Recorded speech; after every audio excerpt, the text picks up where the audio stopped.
Is it more profitable to sell hope to people than to actually manufacture the product that you're trying to convince those other people that they should want to sell? That's really the problem that I think we're facing here, and that's why I want this discussion video. See, this was a video that I actually wanted to do a few days ago, but I wasn't really sure how it would go, but it's just like, it's been in the back of my mind, and I'm like, you know what, let's just do the video. So people are probably wondering exactly what I mean, and right now there is a lot, and I really do mean a lot of hype around the Savage Raid tier, and this has spurred people who are very intelligent to plan around it, and I do not mean that sarcastically. This is the intelligent way of trying to tackle this problem. It's also factually proven whenever you look at market trends in 14 that talking to the players as well who have truly made metric tons of gil, that Savage Raid time is like the peak time to make gil. A lot of them only craft at raid time for like a few days and then they don't craft for the rest of the expansion. All of that is very true. And then some people make plans that are actually very logically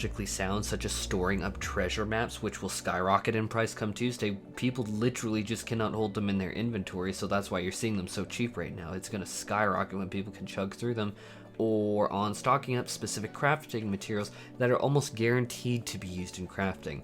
All of that makes sense. So to get to the heart of the problem, materia is the problem in this instance, and I speak as someone who has been bit in the backside very hard by this in the past, and so right now I can check out the Gilgamesh market board, and most of the grade 10 materia that you'd expect people to want is going for like 60k a pop.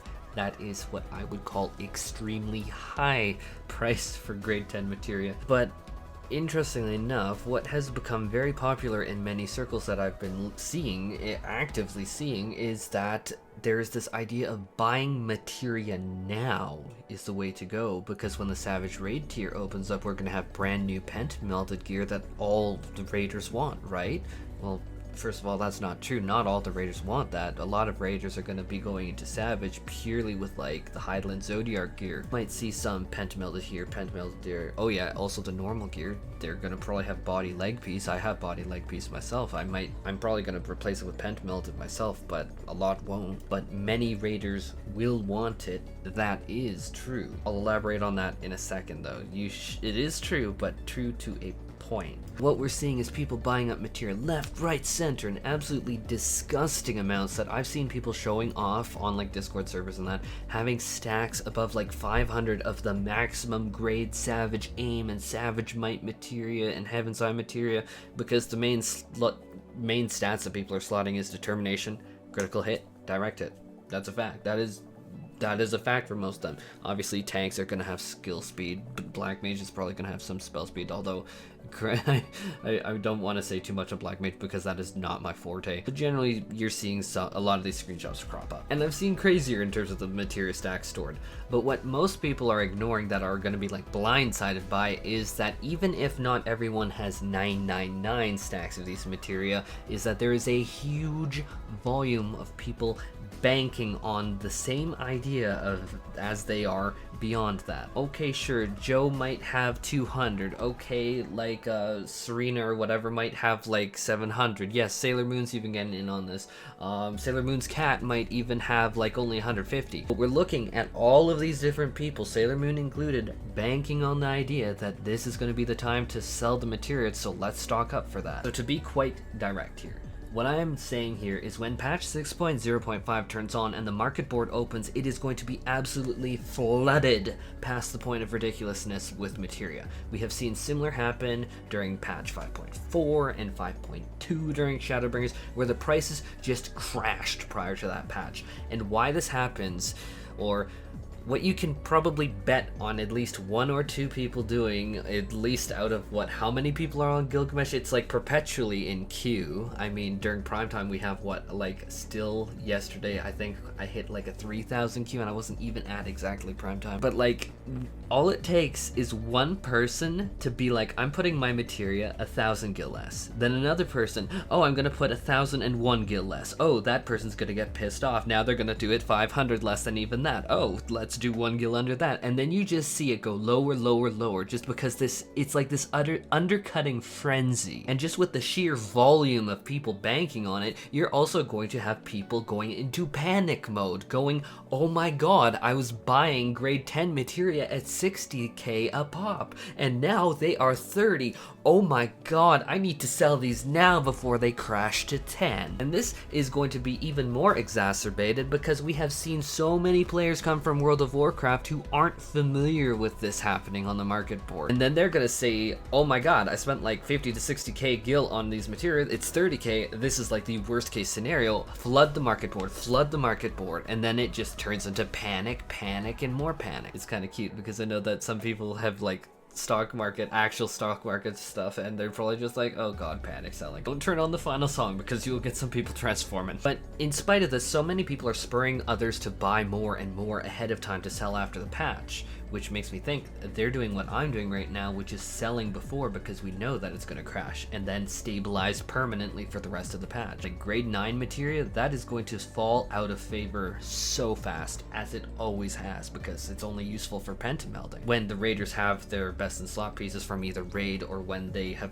finished pentamelding themselves, they're not going to need to buy it anymore. Grade 9 materia essentially becomes useless after like a few weeks. Then you can pick it up real cheap, like a few hundred gil per. But here we're forgetting another key component here, which is the market itself. Who are you targeting? Who are you selling to?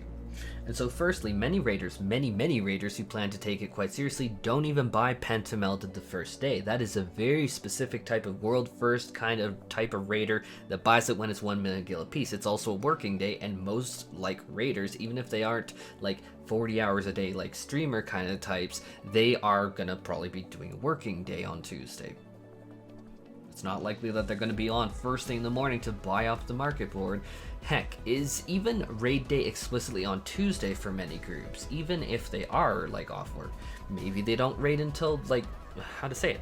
Like, what about weekend raiders that I know groups are doing like 6 hours on Saturday, 6 hours on Sunday? Are they really going to run to the market board on Tuesday when prices are at their apex? No. But let's presume that they do raid on Tuesdays. Reality is most raid teams will not be hitting enrage timers on the first floor within 2 days of a raid being out. Like, if they are that skilled, it's likely that the first floor's enrage timer, which is historically very, very easy compared to others, was never questioned to pass in the first place, so they didn't even need it. Now, the second thing is most hardcore raiders already had their materia set aside weeks ago. That I have talked to many of these people personally, like the world first raiders I have talked to in private personally on Discord and like conversations and that. Either they are being done that or they are being fed pre-socketed gear by their crafters, and they are spending no time calculating their best in slot stats, no time doing the socketing, no time doing the gathering, and certainly spending no time crafting. All of that responsibility is put onto either one or a select few individuals who take full responsibility. They might not even be in the raid group over all of that responsibility, including calculations, and what they do is they simply hand them over the pentamelded set to specifications and stat breakpoints. They do the math really quick, they craft it, they get it done, and just pass it off. Point is, expecting to sell materia, let alone gear, to people in these groups is like expecting the president of the USA to eat your home cooking on Tuesday. It's mind-bogglingly unlikely. Someone might be, but it's possible. Mind-bogglingly unlikely. Especially with how many people I've talked to, it is very unlikely. They are already done and set. Now, if you ask me, I already have my own crafters who are providing me with a set. I don't even fall into the niche myself, nor do I have the time to craft this patch cycle. Now, surely with me explaining that, the problem makes itself apparent, and this is fundamental. Who are the people buying materia right now? Who are the people buying the materia after the patch hits? Who are the people supplying the market right now, and who is supplying the market after? Who is hoarding up the materia and the resources, and why? Obviously, I don't have a crystal ball to tell me the future, but I have hedged my own expectations that the materia are currently at the highest price that they will be, just based on my history of trying these things. Obviously, I could be wrong, but I've been selling materia this weekend as they fall into my inventory pretty much, as well as I've been explicitly farming crafter materia, which can flip the raw materials for like 5 times the profit. And how to say that materia isn't scarce? Take the hunt train. I try and catch them whenever I can on Gilgamesh. We run 3 trains a day here, and they're at pretty awesome times. Like, our hunt conductors are so freaking good. Like, I cannot compliment them enough. So good here on Gilgamesh. But they run the hunt train actually in 2 separate instances, I1 and I3, then they merge into I2. These are so severely congested and so severely clogged that it takes 3 or so minutes of waiting before the train even moves on to the next hunt, just waiting, like, quote-unquote vibing. Those hunts give a ton of grade 9 and 10 combat materia. Considering how clogged the trains are, that is a severe influx of materia. That is ignoring the other methods to gain materia like nuts, drops, spirit bonding. So I fully expect this market to crash. That is my prediction. Obviously, if that doesn't happen, well, I was wrong, but that, like, I'm putting my money where my mouth is. I'm literally selling the material like crazy. But I've been feeling pangs of guilt every time I run a hunt train and, like, all this gil falls into my lap. I'm just like, who's buying this? Who did I feel almost like I'm ripping off people, if I'm honest. Of course, this may all be for naught, and I'm wrong, in which case I'll happily wait until the inevitable market crash, which will happen factually, and slot in Piety for now because I'm a healer for a week. Which might even be a good idea, because if you're going new into a new raid tier that supposedly is harder because it's a brand new expansion, you might need all that piety. But if precedence is anything, a lot of people who are peddling false hope to people en masse, that's gonna cause a huge deluge on Tuesday, which is why I'm selling my material now, at least. Anyhow, let me know your thoughts in the comments. I'm genuinely curious. Take care, everyone.